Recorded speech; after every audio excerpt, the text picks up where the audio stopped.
Hi, welcome to set academy. మనం new AGGARWALL text బుక్లోని సిరీస్లో భాగంగా మనం చెప్పుకున్న topic time and distance. Okay, ఈ టైమ్ అండ్ డిస్టెన్స్లో మన ఎగ్జామ్స్ మొత్తం 15 ఉంటాయి. Problems and trains. Time and distance complete అయిపోయింది. ప్రాబ్లమ్స్ అండ్ ట్రైన్స్లో మనం ఆల్రెడీ 10 ప్రాబ్లమ్స్ ఎక్స్ప్లెయిన్ చేసుకుందాం. సో రిమైనింగ్ ప్రాబ్లమ్స్ చూద్దామా. So new AGGARWALL most important book in quantitative aptitude. చూడమ్మా, ఫస్ట్ స్టార్టింగ్ ఎవరైతే ఎన్నిసార్లు చెప్తున్నాను, ఎందుకంటే ఎవరైతే ముందు అథమెటిక్ స్టార్టింగ్ చేస్తున్నారు కాంపిటీషన్ ఫీల్డ్లో వాళ్ళు కంపల్సరీగా నేర్చుకోవాల్సిన book quantitative aptitude in AGGARWALL book. కంపల్సరీగా నేర్చుకోండి, కొత్త బుక్. ఓకేనా, వరల్డ్ బుక్లో మొత్తం అప్రాక్సిమేట్లీ 3000 ప్రాబ్లమ్స్, 2500 ఉన్నాయి. కానీ న్యూ AGGARWALL 6,000 ప్రాబ్లమ్స్ ఉంటాయి. ఓకేనా, సో 6,000 ముందు అసలు ఫస్ట్ నేర్చుకోవాల్సింది ఇదేనమ్మా. ఏ ఇన్స్టిట్యూట్కి వెళ్ళినా సరే మీకు ఈ బుక్ మాత్రం చెప్పరు. కానీ ఏం చెప్తారు, మా దగ్గర ఇన్స్టిట్యూట్ మెటీరియల్ ఉంది, దీనికి అన్ని మెథడ్లు కవర్ అయిపోతాయి అంటారు. కానీ ఇప్పుడు కావాల్సింది మెథడ్స్ కాదమ్మా. మెథడ్స్ అయితే కాదు, ఒకటే మెథడ్స్ నేర్చుకోవాలి. కాకపోతే క్వశ్చన్ను ఎలా అయితే ఫార్మేట్లో అడుగుతున్నాడో ఆ ఫార్మేట్ బేస్ చేసుకొని మనం క్వశ్చన్ని ఆన్సర్ చేయడం నేర్చుకోవాలి. అది రావాలంటే మీకు సబ్జెక్ట్ రావాలి. సబ్జెక్ట్ రావాలి అంటే ఖచ్చితంగా క్వాంటిటేటివ్ యాప్టిట్యూడ్ బుక్ AGGARWALL కంపల్సరీగా ప్రిపేర్ అవ్వాల్సింది. ఎవరినైనా సరే ఎవరికైనా మీకు ఆల్రెడీ ఎస్ఐ ప్రిపేర్ అయి ఉంటారు కదా, ఎస్ఐ జాబ్ వచ్చిన వాళ్ళని అడగండి, ఏం సార్ ఏ బుక్ చదివారు సార్ యాప్టిట్యూడ్ అంటే AGGARWALL చదవని మాట తప్ప ఇంక వేరే నోట్స్ వేరే మాట అనేది రాదు. ఓకేనా, సో అంత most important book in quantitative aptitude. ఓకేనా, సో మీకు దీని తర్వాత ప్యూర్ మ్యాథ్స్ అనేది దీంట్లో మనకి ఓన్లీ 2 డైమెన్షనల్ అండ్ 3 డైమెన్షనల్ అంటే ఏరియాస్ అండ్ సర్ఫేస్ వాల్యూమ్స్ మాత్రమే ఇచ్చేసాడు. సో ఆ టాపిక్స్ తర్వాత మనకి జామెట్రీ అనేది సపరేట్గా నేర్చుకోవాలి. School books, NCERT school books నుంచి. సో జామెట్రీ, ఆల్జీబ్రా, ఓకేనా, నెంబర్ సిస్టమ్ ఇది నేర్చుకోండి. దీని నెంబర్ సిస్టమ్ దీంట్లోనే ఉంటుంది. ఓకే, మీకు సపరేట్గా నేర్చుకోవాల్సింది జామెట్రీ అండ్ ఆల్జీబ్రా. సో దాన్ని కూడా మీరు బాగా నేర్చుకోండమ్మా. సో నేర్చుకున్నారంటే రీజనింగ్ కూడా AGGARWALL బుక్ ఉంది. ఓకేనా, దాన్ని ప్రిపేర్ అవ్వడం లేదా అరిహంత్, ఈ రెండింటిలో ఏదైనా పర్లేదు. కానీ AGGARWALL దానికి ప్రిఫరెన్స్ చేయండి, ఎందుకంటే మనకి రీజనింగ్లో ఎక్కువ పోతుంటాయి. మీరు కానీ AGGARWALL reasoning, arithmetic and pure maths, NCERT books. ఎందుకంటే ఎన్సీఆర్టీ మంచి బుక్ ఏదంటే లేదు. కాకపోతే CGL ఇంగ్లీష్ మీడియం వాళ్ళకి సర్వేష్ కే వర్మ బుక్ ఉంది. ఆ సర్వేష్ కే వర్మ బుక్ CGL ప్రిపేర్ అవుతుంది వాళ్ళకి జామెట్రీ బుక్ చాలా మోస్ట్ ఇంపార్టెంట్, చాలా అంటే చాలా బాగుంటుంది. ఎవరైనా చూస్తే ట్రై చేయండి. ఓకేనా, నెక్స్ట్ వన్, మీరు జామెట్రీ అండ్ అథమెటిక్ ఈ రెండు AGGARWALL రీజనింగ్ నేర్చుకున్నారంటే మీకు 200కి అవుట్ ఆఫ్ 200 మార్క్స్కి ఎస్ఐలో ఉన్నాం. ఎస్ఐ గురించి మాట్లాడుతున్నాను, 180 మార్క్స్ వస్తాయి. 180 మార్క్స్. అదే CGL ప్రిపేర్ అయ్యాలనుకుంటే, CGL ప్రిపేర్ అవుతున్న వాళ్ళకి ఖచ్చితంగా మీకు 200కి యాక్చువల్లీ CGLలో ఏంటంటే 200కి టైం యూజ్ చేసుకుంటే అవుట్ ఆఫ్ 200 కూడా వచ్చే ఛాన్స్ ఉంటుంది. అవుట్ ఆఫ్ 200 వచ్చే ఛాన్స్ కూడా ఉంటుంది, నో డౌట్ అనమాట. ఓకేనా, ఎందుకంటే అతను మనం నేర్చుకున్న ఒక స్టాండర్డ్ బుక్ తీసుకొని సబ్జెక్ట్ నేర్చుకుంటాం. ఆ తర్వాత రీజనింగ్ అనేది టాపిక్ కాదు, 50-50 వస్తాయి, నో డౌట్ అనమాట. అథమెటిక్ వచ్చేసి మనకి ఈ బుక్తో పాటు సర్వేష్ కే వర్మ జామెట్రీ నేర్చుకున్న తర్వాత Kiran Prakash publications arithmetic mathematics ఉంది. ఆ బుక్ మాత్రం ప్రిపేర్ అయ్యారంటే మీకు అవుట్ ఆఫ్ 200కి 200 వచ్చే ఛాన్స్ కూడా ఉంది. ఓకేనా, వచ్చిన వాళ్ళు కూడా ఉన్నారు. ఓకే, సో 200 ఛాన్స్ కూడా ఉంది. సో మీరు ప్రిపేర్ అవ్వాల్సిన ముందు ఒక స్టాండర్డ్ బుక్స్. ఓకేనా, తెలుగు మీడియం వాళ్ళకి మనకి ఎస్ఐ మన స్టేట్ తెలుగు రాష్ట్రాల్లో ప్రిపేర్ అవుతుంది. ఎస్ఐకి ప్రిపేర్ అవుతున్న వాళ్ళకి ఈ AGGARWALL తెలుగు మీడియంలో మార్కెట్లో ఇంకా రాలేదమ్మా. సో అందుకని మన ఇన్స్టిట్యూట్ తరపు నుంచి తెలుగు మీడియం అభ్యర్థుల కోసం దీన్ని మేము తెలుగులో కన్వర్ట్ చేసాం. ఓకేనా, మీకు ఎవరికైనా కావాల్సిన డిస్క్రిప్షన్లో మన యాప్ లింక్ ఉంటుంది, మీరు దాన్ని డౌన్లోడ్ చేసుకొని ఓకేనా తెలుగు మీడియంలో పీడిఎఫ్ ఉంటుంది. ప్లస్ మనకి అంటే వీడియోస్ ఉంటాయి. ఓకేనా, videos plus each 6,000 problems, 6,000 with explanation. ఓకేనా, విత్ షార్ట్ కట్ మెథడ్స్లో మీకు ప్రాసెస్ నేర్పిస్తాము. అండ్ నెక్స్ట్ వన్ దాని యొక్క షార్ట్ కట్ కూడా నేర్పిస్తాం. ఓకేనా, మీకు ఎగ్జాంపుల్స్ బట్టి సబ్జెక్ట్ ఓరియంటెడ్గా నేర్పిస్తాం. తర్వాత ఎక్సర్సైజ్లో వచ్చి సబ్జెక్ట్ ఓరియంటెడ్ ప్లస్ షార్ట్ కట్లో నేర్పిస్తాం. అంటే ఆప్షన్ నుంచి ఎలా చేయాలి, దీన్ని రేషియో మెథడ్లో ఎలా చేయాలి, డైరెక్ట్గా మనకి ఏ LCM SCF కూడా ఆన్సర్ చేయొచ్చు. ఓకేనా, సో ఎలా చేయాలి అని యూనిట్ ప్లేస్లో యూజ్ చేసుకొని ఎలా చేయాలి. సో అలాంటి లేటెస్ట్ షార్ట్ కట్లతో మీకు నేర్పించబడుతుంది. ఓకేనా, సో ముందు మీరు సబ్జెక్ట్ ఓరియంటెడ్గా నేర్చుకోండి. సబ్జెక్ట్ మీకు ఒకసారి మీకు వచ్చిందంటే మీకు ఆ తర్వాత షార్ట్ కట్లు అది ఆటోమేటిక్గా మీరే కనిపెడతారు. ఓకేనా, ఓకే, మనం నెక్స్ట్ టాపిక్లోకి వెళ్ళిపోతామమ్మా. మనం నేర్చుకున్న టాపిక్స్ ప్రాబ్లమ్స్ అండ్ ట్రైన్స్. ఈ ప్రాబ్లమ్స్ అండ్ ట్రైన్స్లో మనం ఆల్రెడీ 10 ప్రాబ్లమ్స్ కంప్లీట్ చేసేసుకున్నాం. 10 ప్రాబ్లమ్స్ ఇక్కడ ఎగ్జాంపుల్లో మొత్తం 15 ఉండే. ఈ 15 ప్రాబ్లమ్స్ 10 ప్రాబ్లమ్స్ కంప్లీట్ చేసాం. రిమైనింగ్ 5 ప్రాబ్లమ్స్ చూద్దాం చూడండి ఈ వీడియోలో. సో మీరు బాగా సబ్జెక్ట్ నేర్చుకోవాలి, ఓకేనా. టైమ్ అండ్ డిస్టెన్స్ మనకు కావాల్సింది ఒకటే distance is equal to speed into time, అది ఒకటే చాలు. ఇక ట్రైన్స్లోకి వచ్చేస్తే రిలేటివ్ స్పీడ్ ఫైండ్ అవుట్ చేయడమే, ఇంకా అంతకంటే ఏం లేదు, ఓకేనా. ఫార్ములాస్ గేమ్లాస్ ఏం లేవు, ఓకే. చూడమ్మా 11th one, 100 meters long train takes 5 ఇది 1/5 అమ్మా. ఇక్కడ 7 1/5 7 1/5 seconds to cross a man walking at the rate of 5 kilometers per hour in the direction opposite to that of the train. What is the speed of the train అన్నాడు, ఓకేనా. Telugu medium చూడమ్మా. 100 మీటర్ల పొడవున్న రైలు దానికి ఎదురుగా 5 kilometres per hour వేగంతో పరిగెడుతున్న వ్యక్తిని ఎన్ని సెకండ్లో దాటింది? 7 సెకండ్లో దాటితే రైలు యొక్క వేగం అంత అన్నాడు. సో మనం ఒకటి నేర్చుకున్నాం ఏంటమ్మా, distance is equal to speed into time. Distance is equal to speed into time. Distance is equal to ఏంటి? ఇక్కడ ట్రైన్ యొక్క పొడవు 100 మీటర్స్, మ్యాన్ యొక్క డిస్టెన్స్ మనం దీంట్లో కంపేర్ చేయలేం కాబట్టి తీసేస్తాం, ఓకే రైట్. తర్వాత ఎంత వేగంతో వస్తున్నాడు? ఆపోజిట్గా 5 కిలోమీటర్స్ పర్ వేగంలో పరిగెడుతున్న వ్యక్తిని 7 సెకండ్లో దాటిందంట. 7 సెకండ్ అంటే ట్రైన్ యొక్క స్పీడ్ ఎంత? ట్రైన్ యొక్క స్పీడ్ ఈక్వల్ మనం x కిలోమీటర్స్ పర్ అవర్ అనుకున్నాం. x కిలోమీటర్స్ పర్ అవర్ అనుకున్నారు అనుకోండి, అంటే ఆపోజిట్ అంటే ఎడిషనే కదా, x + 5. సో ఇక్కడ ఎక్స్లోకి ఏఎంపిహెచ్ ఉంది, 5లోకి ఏఎంపిహెచ్ ఉంది, దాన్ని కామన్ తీశాను. సో కామన్ తీసేసి దాన్ని ఎలా రాశాను? 5/18 మీటర్ పర్ సెకండ్లో రాసేసాను, గమనించాలి. ఇంటూ టైం ఈక్వల్ ఎంత? 7 1/5 సెకండ్స్ అంటే 5 5 36/5 సెకండ్లు, 36/5 సెకండ్లు, 36/5 సెకండ్స్లో కంప్లీట్. సో మొత్తం ఎవరి ప్లేస్లో వాళ్ళు రాసేసుకొని మనం కాల్ చేసుకోవడం అంతే. ఎవరికైతే 9 టేబుల్స్ ఎవరు వస్తే చాలా స్పీడ్గా చేస్తారు. 9 టేబుల్స్ చాలమ్మా, ఓకేనా. Calculation. Next one, metres cancel అయిపోయింది. సెకండ్స్ యూనిట్స్ కూడా రాయండి. యూనిట్స్ కూడా రాయడం నేర్చుకున్నారంటే మీరు సబ్జెక్ట్ నేర్చుకునేటప్పుడు ఎగ్జామ్ హాల్లో ఎటువంటి కన్ఫ్యూజన్ అనేది ఉండదు, ఓకేనా. అది కిలోమీటర్స్ పర్ అవర్లో అడుగుతున్నాడు, మీటర్ పర్ సెకండ్లోకి ఎందుకు వస్తుంది ఆన్సర్, కిలోమీటర్స్ పర్ అవర్లో ఎందుకు వస్తుంది ఆన్సర్ మీకు తెలియాలంటే ముందు యూనిట్స్ రాసుకొని అది క్యాన్సిల్ చేసే విధానాన్ని చూడండి. చూసారంటే మీకు సింపుల్గా అర్థమవుతుంది, ఓకేనా రైట్. నెక్స్ట్ వన్ చూడమ్మా, 18 1s and 2s, 5 క్యాన్సిల్ అయిపోయింది. 1 and 50. సో ఇంకేం మిగులుతుంది? 50 is equal to x + 5. That implies x is equal to ఎంతమ్మా? x ఈజ్ ఈక్వల్ టు 45 అంటే ట్రైన్ యొక్క స్పీడ్ ఈజ్ ఈక్వల్ టు ఎంత? Train speed is equal to x kilometres per hour. x value 45 kmph వచ్చేసింది.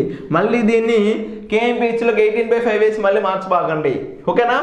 So అది కూడా ఆప్షన్లో ఉంటుంది. మీకు అది కాకుండా ఉండాలంటే మీరు యూనిట్స్ రాసుకొని దాన్ని క్యాన్సిల్ చేసుకుని దాని యొక్క పద్ధతిని అర్థం చేసుకుంటే మీకు చాలా సింపుల్గా ఉంటుంది, ఓకేనా. Okay right. Next one problem చూడమ్మా. 12th one, a train 100 meters లాంగ్, okay right, travelling 60 kilometers per hour passes another train twice as fast as, అది గుర్తుపెట్టుకోండి, as fast as this train and traveling in the opposite direction 10 seconds, okay. Find the length of the second train అన్నాడు. చూడండి Telugu medium వాళ్ళకి కూడా 100 మీటర్ల పొడవు 60 kilometres వేగంతో గల ఒక రైలు దానికి ఎదురుగా 2 రెట్లు వేగంతో నడుస్తున్న మరో రైలును 10 సెకండ్లో దాటింది. అయితే రెండో రైలు యొక్క పొడవు ఎంత అన్నాడు. చూడమ్మా, దానికి వేగంతో ఎదురుగా వస్తుందంట మరో రైలు, ఓకేనా. ఒక రైట్ చూడమ్మా, ఎదురుగా వస్తుంది. దీన్ని కూడా ఇంపార్టెంట్ వన్ రైలు. ఒక ట్రైన్ ఉందంట. ఎంత ట్రైన్ ఉంది? 100 మీటర్స్ పొడవు 60 kilometers per hour, ఓకేనా. స్పీడ్ ఎంత? 60 kilometers per hour వేగంతో ఒక ట్రైన్ వస్తుంది. దీనికి ఎదురుగా ఇంకో ట్రైన్ వస్తుంది, దీని ఎంత పొడవు ఎంత మనకు తెలియదు, లెంత్ ఎంత. స్పీడ్ ఇది దీనికన్నా డబుల్ అంట. అంటే ఇది 60 అంటే ఇది 120 kilometers per hour కదా, 120 kilometers per hour, ఓకేనా. Okay right. అయితే ఏమడుగుతున్నారు మనల్ని, ఇది దాటడానికి టైం ఎంత పట్టింది? Time is equal to 10 seconds పట్టిందంట. 10 seconds time equal to 10 seconds పట్టిందంట. అయితే ఏమడుగుతున్నారు మనల్ని, ఈ రెండో ట్రైన్ యొక్క లెంత్ ఎంత అని అడుగుతున్నాడు, ఓకేనా. రెండో ట్రైన్ యొక్క లెంత్. సో మనకు తెలియాల్సింది ఒకటి, distance is equal to speed into time. Distance is equal to speed into time. Distance is equal to first train plus రెండో train. So 100 + L. So 100 + L. L is equal to నేను మీటర్స్లో తీసుకున్నాను. So metre common తీసాడు, is equal to M, ఓకేనా. 100 meters + L meters. M అనేది కామన్ తీసాను, metres అనేది, ఓకేనా రైట్. స్పీడ్ ఈజ్ ఈక్వల్ టు ఎంత? Speed is equal 60 kilometres 120 kilometres. So opposite direction కాబట్టి additional subtraction additional. So 120 plus 60 is equal to 180 kilometres per hour. 180 kilometres per metre per సెకండ్లో మార్చాలంటే 5/18 metre per second. 5/18 metre per second. Metre per second into time is equal ఎంత? Time is equal to 10 seconds into 10 seconds into 10 seconds. So cancellation చేస్తాం, remaining మిగిలిందే ఎలా simple. ఓకేనా, మనం use చేస్తుంది ఒకటి distance is equal to speed into time. ఓకేనా, next one చూడండి, ఇక్కడ మీటర్ క్యాన్సిల్ అయింది, అందుకని కామన్ తీసాను, అర్థం చేసుకోవాలి. ఓకేనా, 18 months and 18 tenths అంటే ఏమైందమ్మా 100 plus L is equal to 100 plus చూడండి ఇక్కడ సెకండ్స్ కూడా క్యాన్సిల్ అయిపోయింది 100. సో ఇక్కడ 5 ఉన్నదమ్మా 500 sorry 500. So 10 into 10 100 and 5 1. Remaining ఎంతమ్మా L is equal to 400. So length is equal to ఎంత? Length is equal to 400 metres. ఓకేనా, 400 ఎల్ వాల్యూ వచ్చింది, L value M place number 400 metres ఇది ఆన్సర్. ఓకేనా, మనం యూజ్ చేసింది ఒకే ఒక ఫార్ములా ఏంటిది? Distance is equal to speed into time. అది ఒక్క ఫార్ములా వస్తే చాలు. ఓకేనా, నెక్స్ట్ వన్ చూడండి 13th one. A train running అయితే 54 kilometers per hour takes 20 seconds to pass a platform. Okay. Next it takes 12 seconds to pass a man walking at 6 kilometers per hour in the same direction in which the train is going on. Okay, right. Find the length of the train and the length of the platform. Length of the train and the length of the platform అన్నాడు. Okay right, Telugu medium వచ్చున్నామా 54 kilometre వేగంతో నడుస్తున్న రైలు ఒక ప్లాట్ఫామ్ని 20 సెకండ్లో దాటిందంట. ఓకేనా, వచ్చున్నామా ఒక platform అనేది ఉంది. ఈ ప్లాట్ఫామ్ని ఒక ట్రైన్ అనేది ఎన్ని సెకండ్లో దాటింది? టీ ఈజ్ ఈక్వల్ టు 20 సెకండ్లో దాటింది. ఈ ప్లాట్ఫామ్ లెంత్ మనకు తెలియదు, పి అనుకుందాం. ఓకేనా, ట్రైన్ యొక్క లెంత్ కూడా మనకు తెలియదు, దాన్ని ఏమనుకున్నాం? ఎలా అనుకుందాం. కానీ ట్రైన్ యొక్క స్పీడ్ ఇచ్చాడు, స్పీడ్ ఈజ్ ఈక్వల్ ఎంత? 54 kmph. 54 kmph. ఓకేనా, 54 kmphతో ఉంది. సో ఇదే ట్రైను ఈసారి ఏం చేసింది? ఒక మ్యాన్ని దాటింది. ఒక మ్యాన్ అనే అతను ఇట్టున్నాడు. ఓకేనా, ఇతను ఒక ట్రైను, ఏ ట్రైను? అదే ట్రైను ఎంత స్పీడ్తో? అదే స్పీడ్తో ఎంత? 54 kmph. 54 kmphతో టైం ఎంత పట్టిందమ్మా? చూడమ్మా, ఆ man next it takes A man 12 seconds పట్టిందంట దీనికి. ఓకేనా, 12 seconds to pass a man walking 60 kilometers in the same direction. So ఇలానే డైరెక్షన్లో పోతున్న 12 kilometers per hourతో ఎంతమ్మా? 6 kilometers per hourతో kmph. 6 kilometers per hourతో సేమ్ డైరెక్షన్లో పోతున్న మనిషిని దాటడానికి టైం ఎంత పట్టింది? 12 seconds పట్టిందంట. 12 seconds పట్టిందంట. 12 seconds. అయితే ఏమడుగుతున్నాం మనని? ట్రైన్ యొక్క లెంత్ అండ్ ప్లాట్ఫామ్ యొక్క లెంత్ అడుగుతున్నాం. చూడొద్దాం ఏందమ్మా, ప్లాట్ఫామ్ పి అనే ప్లాట్ఫామ్ని ఎల్ అనే ట్రైను 54 kilometers వేగంతో 20 సెకండ్లో దాటింది. అదే ట్రైను అదే స్పీడ్తో ఒక మ్యాను 6 kilometers per hour అదే డైరెక్షన్ వెళ్తున్న మ్యాన్ని ఎన్ని సెకండ్లో? 12 secondsలో దాటింది. అయితే ఏమడుగుతున్నాడు మనల్ని? అయితే ఆ ప్లాట్ఫామ్ యొక్క లెంత్ అండ్ ట్రైన్ యొక్క లెంత్ అని అడుగుతున్నాడు. ఓకేనా, ట్రైన్ యొక్క లెంత్ అని అడుగుతున్నాడు. చూడమ్మా, మనం దీన్ని యూజ్ చేసుకొని మనం ట్రైన్ యొక్క లెంత్ ఫైండ్ అవుట్ చేయొచ్చు కదా. ఎలా చేయొచ్చు? Distance is equal to speed into time. Distance is equal to speed into time. Distance ఎంత ఇక్కడ? Length L. L is equal to speed equal to ఎంత? 54 kilometers సేమ్ డైరెక్షన్ కాబట్టి ఈ యొక్క 60 సేమ్ డైరెక్షన్ కాబట్టి ఎడిషనల్ సబ్ట్రాక్షనే కదా. సో 54 minus 6 అంటే 48 ఎంతమ్మా? 48 kilometers. 48 kilometers into 5/18 meter per second. 58 meter per second into time is equal to t. Time is equal to ఎంత? 10 seconds. Okay right, 12 seconds తనే ఇచ్చాడు. 12 seconds. ఓకే రైట్, 12 seconds అమ్మా. 12 seconds. Okay right, second cancel అయిపోయింది. ఓకేనా, ఏం మిగులుతుందమ్మా? 6 3s and 6 8s. ఓకేనా, okay right. ఇంకేమైనా ఉందమ్మా? 2 1s and 4. సో మొత్తం ఇక్కడ L is equal to 160 meters. 160 meters. So length, train యొక్క లెంత్ ఎంత? 160 meters. 160. సో ఇప్పుడు మనం ఏం కావాలి? మనకి ట్రైన్ యొక్క లెంత్ లెంత్ అవుదా? ట్రైన్ వచ్చేసింది మనకి.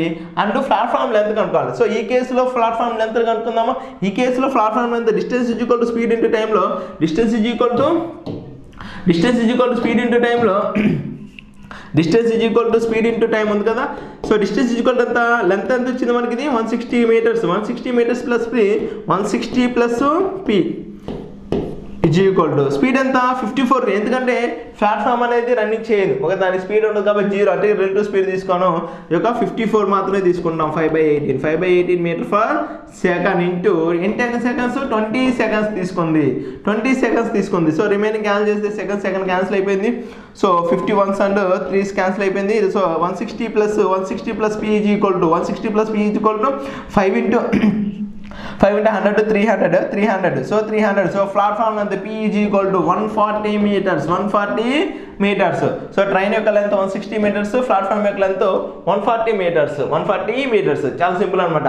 మనం 2 cases లో రాయొచ్చు. సో ఇదంతా ఎందుకు సార్ అంటే డైరెక్ట్ గా మీరు speed is equal to speed రాసుకుని కంపేర్ చేసినా సరే మీకు డైరెక్ట్ గా L వాల్యూ అనేది వస్తుంది. ఓకే, మీరు ఎలా చేస్తున్నా సరే మనకు కావాల్సింది ఏంటంటే ముందు సబ్జెక్ట్ ఓరియంటెడ్ గా ముందు సబ్జెక్ట్ నేర్చుకోండి. ఓకేనా, సబ్జెక్ట్ నేర్చుకున్న తర్వాత మీరు సరే ఎలాంటి షార్ట్ కట్లు అయినా సరే నేను షార్ట్ కట్ నేర్పిస్తాను, వేరే ఈ వీడియోలో వేరే షార్ట్ కట్ నేర్చుకుంటారు, నా షార్ట్ కట్ అదే నేర్చుకోండి. ఓకేనా, కానీ మీరు ఈ రెండింటి మధ్యలో ఏదైతే ముందు సబ్జెక్ట్ మాత్రం నేర్చుకోండి. సబ్జెక్ట్ ఓరియంటెడ్గా నేర్చుకున్న తర్వాత మాత్రమే మీకు షార్ట్ కట్లు అనేది నేర్చుకోండి. ఓకేనా, ఓకే. నెక్స్ట్ వన్ ప్రాబ్లం చూద్దాము.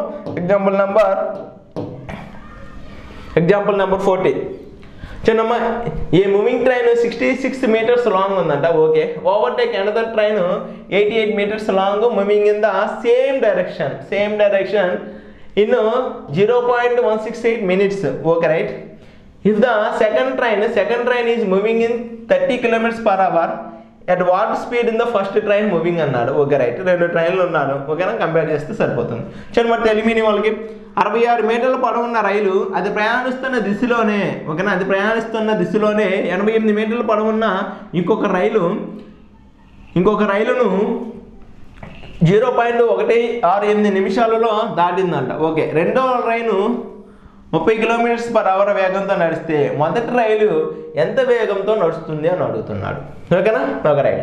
మనం ఇక్కడ ఏం నేర్చుకున్నామా, distance is equal to speed into time. Distance is equal to speed into టైంలో డిస్టెన్స్ ఎంత, ఫస్ట్ ట్రైన్ 66 meters, రెండో ట్రైన్ 88 meters, అంటే ఎంతమ్మా 154 meters. 154 meters is equal to 60 plus 80 ఇవ్వం, 140 ప్లస్ 8 ప్లస్ 6 14 కాబట్టి మనకు 154. Next one, speed is equal ఎంత, speed is equal ఒకదాని యొక్క స్పీడ్ 30 kilometers per hour, రెండో దాని యొక్క స్పీడ్ ఎంత మనం ఫైండ్ అవుట్ చేయాల్సింది మొదటి ట్రైన్ యొక్క స్పీడే ఫైండ్ అవుట్ చేయాలి. ఓకేనా, సో ఏ డైరెక్షన్ అది ప్రయాణిస్తున్న దిశలోనే. ఓకేనా, అంటే సేమ్ డైరెక్షన్ అంటే సబ్ట్రాక్షనే కదా.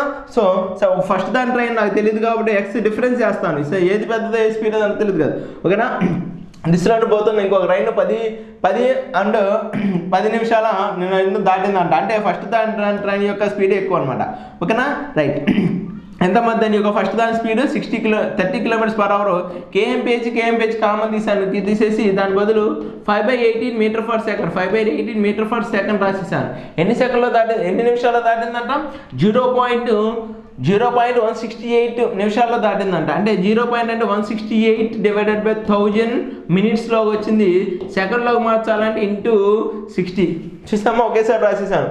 0.168లో పాయింట్ తీసేయాలంటే డివైడెడ్ బై పాయింట్ తర్వాత 3 decimals ఉన్నాయి కాబట్టి 1000 పెట్టేశాను. అది నిమిషాల్లో ఉంది కాబట్టి 60 మల్టిప్లై చేసి సెకండ్లోకి మార్చేశాను. ఓకేనా, రైట్. దీన్ని బట్టి రిమైనింగ్ క్యాన్సిల్ చేసుకుంటాం, రిమైనింగ్ మనకి వచ్చిందే ఆన్సర్. Okay, right. సో ఏం మిగులుతుందమ్మా, మీటర్స్ క్యాన్సిల్ చేద్దాం. సెకండ్స్ క్యాన్సిల్ అయిపోయినాయి. ఓకేనా, సెకండ్ క్యాన్సిల్ అయిపోయింది. ఇంకా ఏం మిగులుతుందా, 0 క్యాన్సిల్ అయిపోయింది. 6 1s and 6 3s, 3 1s and 3 5s, 3 6 56. ఇంకేమన్నా క్యాన్సిల్ ఉందా? సో 5 1s and 5 20s, 5 20s, 4 5లు 4 1 4 4 16. Okay, right. చూడమ్మా, 7 రెళ్ళు 14.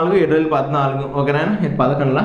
Okay, right. 11లో క్యాన్సిల్ అయిపోయింది. ఇంకా ఏమన్నా మిగిలిందా? సో ఏం మిగలేదు మనకి. డివైడెడ్ బై 5 ఉంది. 5 వద్దలకు వస్తే 55 is equal to X minus 30. So X is equal to ఎంతమ్మా, 85. సో స్పీడ్ ఎంత, స్పీడ్ ఈజ్ ఈక్వల్ టు ఇది దేంట్లో ఉన్నట్టు 85 kilometers per hour metre per second. Kilometre per hour ఎంత సార్ వచ్చిందంటే మనం ఇక్కడ కిలోమీటర్ ఫర్ అవర్ తీసేసుకున్నాం. దా కిలోమీటర్స్ పర్ అవర్ని కేఎంపీహెచ్ కామన్ తీసేసి 5/18 మీటర్ ఫర్ సెకండ్ మల్టిప్లై చేసేసాం. అందుకని మనం వచ్చేది రిజల్ట్ ఏంటిది 85 kilometers per hour వస్తుంది. ఓకేనా, ఓకే, రైట్. నెక్స్ట్ వన్ చూద్దాం. చూడండి, సో ఎగ్జాంపుల్స్ మొత్తం టోటల్ 15 ఉన్నాయన్నమాట. 15లో లాస్ట్ వన్, ఓకేనా. సో దీంతో మనకి ప్రాబ్లమ్స్ అండ్ ట్రైన్స్లో కంప్లీట్ చేసేసుకుందాం, ఓకేనా. ఓకే, నెక్స్ట్ చూద్దాం question. A man sitting on a train which is sitting on a train, ఓకేనా, ట్రైన్లో కూర్చున్నాడు, which is travelling at 50 km/h.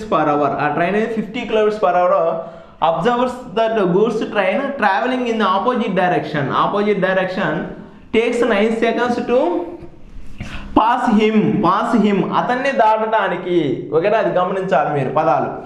Find the goods train if the goods train is 280 meters long, find its speed. అయితే దాని యొక్క speed ఎంత find out చేయమన్నారు. తెలియని వాళ్ళకి చదవడం. ఈ క్వశ్చన్ చాలా ఇంపార్టెంట్. హిమ్ అనే ఒక పదం ఒకటి, ఓకేనా, చాలా ఇంపార్టెంట్ వన్. హిమ్ అనే ఒక పదం ఒకటి, సిట్టింగ్ అనే పదం ఒకటి, ఆ మీనింగ్ అర్థమైతే చాలు. క్వశ్చన్ చాలా సింపుల్. చిన్నమ్మా 50 km వేగంతో ప్రయాణిస్తున్న రైల్లో కూర్చున్న వ్యక్తి ఒక వ్యక్తి తాను ఎదురుగా వస్తున్న గూడ్స్ రైలు దాటడానికి 9 సెకండ్ల కాలం పడితే ఎదురుగా వస్తున్న గూడ్స్ గమనించా గూడ్స్ రైలు పొడవు 280 మీటర్లు అయితే దాని యొక్క వేగం ఎంత అన్నాడు, ఓకేనా. దాని యొక్క వేగం ఎంత అన్నాడు. చిన్నమ్మ ఒక ట్రైన్ ఉంది, మీకు డయాగ్రామ్ వేస్తే చాలా సింపుల్గా ఉంది. ఒక ట్రైన్ ఉంది, ఓకేనా. దాంట్లో ఒక మ్యాన్ కూర్చొని ఉన్నాడు ఇక్కడ, ఓకేనా. ఈ ప్లేస్లో మ్యాన్ అనేవాడు కూర్చొని ఉన్నాడు. ట్రావెలింగ్ ఎంత స్పీడ్ ఇది 50 kmph వెళ్తుంది. 50 kmph వెళ్తుంది. Observing that A goods train travelling opposite direction, దీనికి ఆపోజిట్ డైరెక్షన్లో ఒక ట్రైన్ వస్తుంది, ఓకేనా. గూడ్స్ ట్రైన్ అది ఎంత లెంత్ ఉంది, 280 meters లెంత్ ఉంది. అండ్ ఎన్ని సెకండ్లో దాటిందంట అతన్ని, T=9 సెకండ్లో దాటేసిందంట. అయితే ఏమడుగుతున్నాడు మనల్ని, అయితే ఫైండ్ ఇట్ స్పీడ్, దీని యొక్క స్పీడ్ ఎంత అని అడిగాడు. దీని యొక్క స్పీడ్ ఎంత అని అడుగుతున్నాడు. దేని యొక్క గూడ్స్ ట్రైన్ యొక్క స్పీడ్. ఇక్కడ మీరు గమనించాల్సింది మోస్ట్ ఇంపార్టెంట్ ఒక పాయింట్ గమనించాలి. ఏంటి సార్ అంటే చూడండి, ఈ గూడ్స్ ట్రైన్ అనేది ఈ మ్యాన్ని దాటడానికి పాస్ హిమ్, ఓకేనా, 9 seconds టు పాస్ హిమ్, అతన్ని దాటడానికి. అంటే గూడ్స్ ట్రైన్ మనిషి ఇక్కడ ఉన్నాడు, ఈ ట్రైన్ కాస్త ఇలా ఉన్నది, ఓకేనా. అంతేగాని ఈ ట్రైన్ ఎక్కడికి తీసుకోకూడదు, ఓకేనా. అంతేగాని ఈ మ్యాన్ అంత స్పీడ్తో ఆపోజిట్లో వస్తున్నాడమ్మా, 50 kilometers వస్తున్నట్టు మీనింగ్ అనమాట అక్కడ, ఓకేనా. Okay, right. దీని యొక్క ట్రైన్ ఇచ్చాడు, మనం యూజ్ చేయాల్సింది ఒకటి distance = speed into time. Speed into time, okay, right. చూడమ్మా, డిస్టెన్స్ ఏం తీసుకోవాలి. ఇక్కడ 2 ట్రైన్లు ఉన్నాయి సార్. 2 ట్రైన్లో ఒక ట్రైన్ యొక్క లెంత్ ఇచ్చాడు, రెండో ట్రైన్ యొక్క లెంత్ అవసరమా మనకి? అవసరం లేదు. ఎందుకని మనం ఈ ట్రైన్ అనేది ఈ మ్యాన్ని దాటడం కోసమే 9 seconds పట్టింది. ఈ ట్రైన్ మొత్తానికి కాదు, ఓకేనా, మ్యాన్ని దాటడానికి మాత్రమే కాస్తుంది. సో ఈ ట్రైన్తో 280 meters లాంగ్ ఉందన్న గూడ్స్ ట్రైన్ కంపేర్ చేస్తే మ్యాన్ అనేవాడు చిన్నాడు కాబట్టి అని నెగ్లెక్ట్ చేస్తాం. ఇప్పుడు డిస్టెన్స్ ఏం తీసుకోవాలి, 280 meters మాత్రమే తీసుకోవాలి, 280 meters. నెక్స్ట్ వన్, స్పీడ్ ఏం తీసుకోవాలి సార్. చూడండి, మ్యాన్ ఆపోజిట్గా 50 km/h వెళ్తున్నాడు, ఇది వచ్చేసి x km/h వెళ్తుంది. అంటే ఎన్ని కిలోమీటర్లు ఆపోజిట్ డైరెక్షన్ కాబట్టి ఎస్నే కదా, 50 + x కామన్ తీసేసాను, kmph. ఇక్కడ కూడా kmph తీసుకున్నాను, kmph ఇక్కడ క్వశ్చన్ మార్క్ x kmph అని తీసుకున్నాను, ఓకేనా. Okay, right. కామన్ తీసాను కాబట్టి 5/18 m/s, 5/18 m/s ఇంటూ ఎన్ని సెకండ్లు పట్టింది, 9 seconds పట్టింది, ఇంటూ 9 seconds. సో క్యాన్సిల్ చేసేసుకుంటాం, ఓకేనా. క్యాన్సిల్ చేసుకో. మీకు గమనించాల్సింది ఒకటే, సో మ్యాన్ మాత్రమే దాటడానికి 9 seconds పట్టింది, ఈ ట్రైన్ మొత్తానికి కాదు, ఓకేనా. Okay, right. సో క్యాన్సిల్ చేసిందమ్మా, సెకండ్స్ క్యాన్సిల్ అయిపోయింది, మీటర్ క్యాన్సిల్ అయిపోయింది. రిమైనింగ్ ఏమన్నా 9 1s and 9 2s, okay, right. 5 1s and 5 5s 25, 5 6 అంటే ఇది వస్తే ఎంతమ్మా, 112. 112 = 50 + x అంటే x ఎంత 62 kmph. సో స్పీడ్ ఎంత ఇచ్చిందమ్మా, ఎక్స్ వాల్యూ వచ్చిందమ్మా. ఇక్కడ ఆల్రెడీ kmph లేదు, ఎక్స్ వాల్యూ వచ్చింది. అంటే స్పీడ్ ఎంత, ఎక్స్ వాల్యూ 62, ఇక్కడ ఆల్రెడీ kmph అలా వచ్చింది. అందుకని నేను డైరెక్ట్గా kmph అని రాసేసాను, ఓకేనా. సో దీంతో మీకు ఈ క్వశ్చన్లో అర్థం అవ్వాల్సింది ఒకటి, ఈ మ్యాన్ మాత్రమే దాటడానికి 9 సెకండ్స్ తీసుకుంది, ఈ ట్రైన్ మొత్తాన్ని కాదు. అది ఒకసారి గమనిస్తే చాలు. సో ఈ క్వశ్చన్లో ఇంపార్టెంట్ వన్ హిమ్ ఒకటి, సిట్టింగ్ ఒకటి, ఓకేనా, చాలా important one. Next Telugu medium వాళ్ళు కూర్చున్న వ్యక్తి, ఓకేనా, ఆ గూడ్స్ అతన్ని దాటడానికి, తాను ఎదురుగా నడుస్తున్న గూడ్స్ను దాటడానికి, ఓకేనా, అది గుర్తుపెట్టుకుంటే చాలు. ఓకే, దీంతో మనకి ప్రాబ్లమ్స్ అండ్ ట్రైన్స్లో 15 ఎగ్జాంపుల్స్ ఉన్నాయమ్మా, కంప్లీట్ అయిపోయినాయి. సో ఎక్సర్సైజ్ మొత్తం మన యాప్లో ఉండిద్ది. ఓకే, యాప్లో ఇట్లానే తెలుగు అండ్ ఇంగ్లీష్ మీడియం రెండింటిలో ఉండిద్ది. అండ్ తెలుగు మీడియం వాళ్ళకి తెలుగు మీడియం పీడిఎఫ్ ఉంటుంది, ఇంగ్లీష్ మీడియం వాళ్ళకి ఇంగ్లీష్ మీడియం పీడిఎఫ్ ఉంటుంది. కానీ ఇంగ్లీష్ మీడియం వాళ్ళు టెక్స్ట్ బుక్ టెక్స్ట్ బుక్ కొనుక్కొని మీరు దాన్ని ఓరియంటెడ్గా కూడా నేర్చుకోవాలి. ఓకేనా. ఓకే, దీంతో మీకు ఎవరికైనా సరే మొత్తం మనకి సో అయిపోయింది. సో దీంతో మనకి ఎవరికైనా సరే పీడిఎఫ్ కావాలి, వీడియోస్ కావాలంటే మనకి న్యూ ఆర్ఎస్ అగర్వాల్ 6000 ప్రాబ్లమ్స్, ఓకేనా, 39 టాపిక్స్లో 6000 ప్రాబ్లమ్స్ తెలుగులో కన్వర్ట్ చేసి తెలుగు అండ్ ఇంగ్లీష్ మీడియం రెండు మీడియంలోనూ మీకు ప్రొవైడ్ చేయడం జరుగుతుంది. మీకు ఎక్స్ప్లెనేషన్ ప్లస్ పీడిఎఫ్ రెండు వస్తుంది. ఓకేనా, ఎవరికైనా సరే మీకు కావాల్సిన వాళ్ళు వీడియో డిస్క్రిప్షన్లో మన యాప్ లింక్ ఉంటుంది. సో ఆ యాప్ లింక్ నుంచి ప్లేస్టోర్లో డౌన్లోడ్ చేసుకున్నారంటే మీకు ప్రొవైడ్ చేయడం జరుగుతుంది. ఓకేనా.